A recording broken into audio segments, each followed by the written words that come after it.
Thank you, master.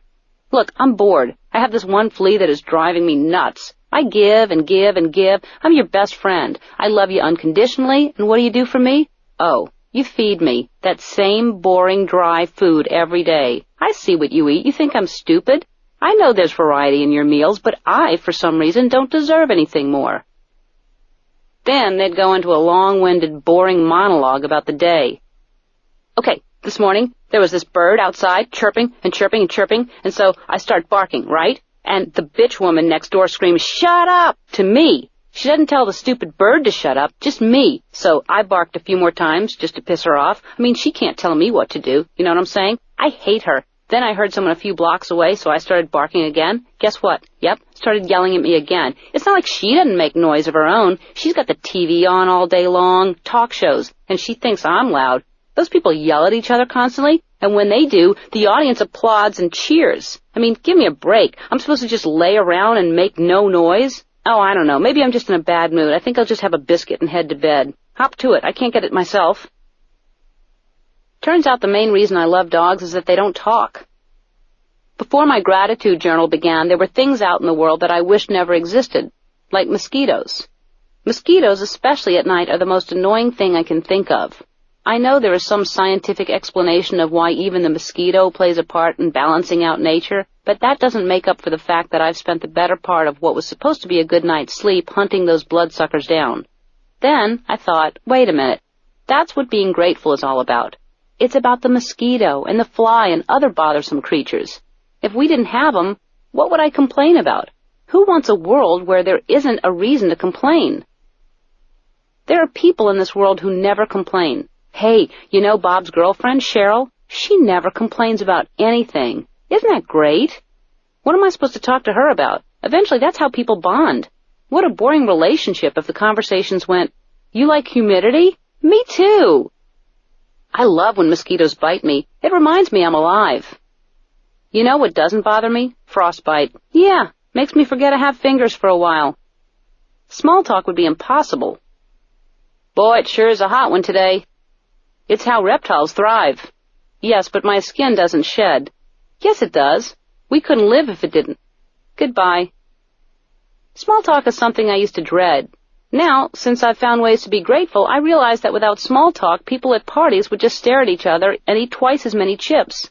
I go to a lot of parties. I'd be huge. Now, I love to start up a conversation with someone and discover through small talk where they live. How fascinating. How long have you lived in Pigeon Acres? Oh, about 6 years. Is it nice? We love it. Great. I'm going to go talk to that guy over there about how unseasonably cold it is this summer.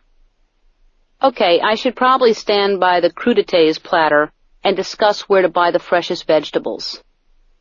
Isn't it fantastic we aren't just staring at each other? Yeah, this is a really good party. My gratitude journal is turning out to be an exercise in tolerance. I locked myself out of the house the other day, and I used it as a chance to get to know my neighbors. I stubbed my toe on my table, and I realized I should wear shoes inside.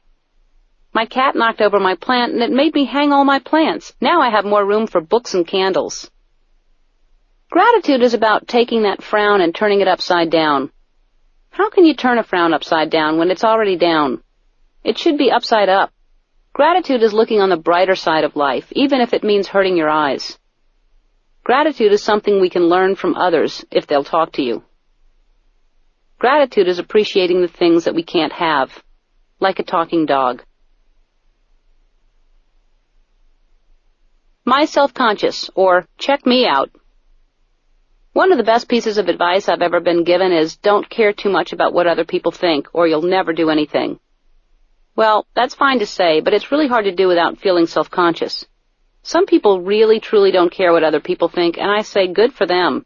There are guys walking around in bicycle shorts, and that's it. It's quite a bit to look at, and difficult not to look at the same time. Yet they could care less.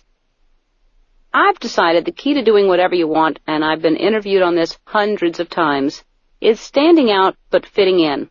That's what it is. Take fashion, for instance. You don't want to wear something that's so wild that, God forbid, somebody notices. But you also don't want to choose the kind of outfit that somebody else could be wearing. Like when you both show up at the party in the same exact outfit. That's embarrassing. I don't know if that's happened to you. It's happened to me twice. Both times it was William Shatner.